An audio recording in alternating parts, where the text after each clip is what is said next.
সুনামগঞ্জে বৃষ্টি ও পাহাড়ি ঢলে নদ নদী ও হাওরের পানি বাড়ছে।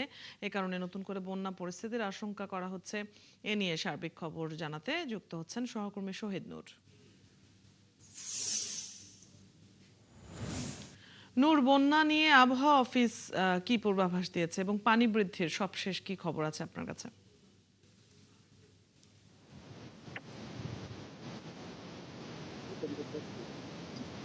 অদিতি, ধন্যবাদ আপনাকে। দেখুন, আমি যদি বলি এই বছরের সর্বোচ্চ বৃষ্টিপাত আজ হয়েছে 265 মিলিমিটার, এবং এ কারণেই সুনামগঞ্জের সুরমা নদী এবং কুশিয়ারা নদীর পানি একেবারে বিপদসীমার কাছাকাছি আছে।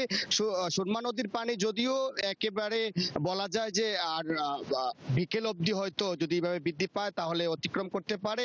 তবে দুপুরের যে আপডেট হচ্ছে, কুশিয়ারার অংশে বিপদসীমা অতিক্রম করেছে আমাদেরকে জানিয়েছে পানি উন্নয়ন বোর্ড।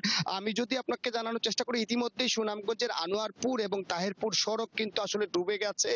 দ্বিতীয় দফায় ডুবার কারণে যান চলাচল এখানে বন্ধ রয়েছে, এবং প্রশাসনের পক্ষ থেকে বলা হয়েছে তারা বন্যার প্রস্তুতি সম্পূর্ণ করেছেন। ইতিমধ্যেই প্রায় 1300 আশ্রয় কেন্দ্র খোলা হয়েছে। এছাড়াও তারা প্রায় 500 নৌযান রেডি করেছেন, এবং মেডিকেল টিম তারা প্রায় সহস্রাধিক তারা প্রস্তুত রেখেছেন। এছাড়াও আরো আনুষঙ্গিক কাজ আসলে তারা প্রস্তুত রেখেছেন। জেলা প্রশাসকের সাথে কথা বলেছিলাম, তিনি যেমনটা জানিয়েছেন যে এই সময়টাতে যারা ঝুঁকিপূর্ণ এলাকায় বসবাস করছে, নদী তীরবর্তী এলাকায়, সেসব এলাকার মানুষদেরকে বাড়তি সতর্কতা থাকা, বিশেষ করে শিশু, প্রতিবন্ধী এবং বয়স্কদেরকে যাতে আশ্রয় কেন্দ্রের কাছাকাছি অবস্থান করা, এবং ঝুঁকিপূর্ণ যোগাযোগের ক্ষেত্রে তারা আসলে হাওর উত্তাল থাকলে বা নদী উত্তাল থাকলে সেই যে নদীতে যদি স্রোত থাকে সেই জায়গাতে পরিহার করা, এছাড়াও শুকনা খাবার সহ আসলে প্রস্তুতি থাকার কথা বলা হয়েছে।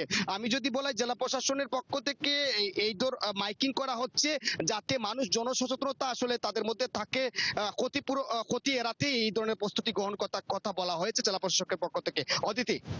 গঞ্জের আবহাওয়া এবং নদ নদীর পরিস্থিতি জেনে নিচ্ছিলাম। ধন্যবাদ যুক্ত হবার জন্য। দর্শক, সুনামগঞ্জ থেকে যুক্ত ছিলেন সহকর্মী শহীদ নূর।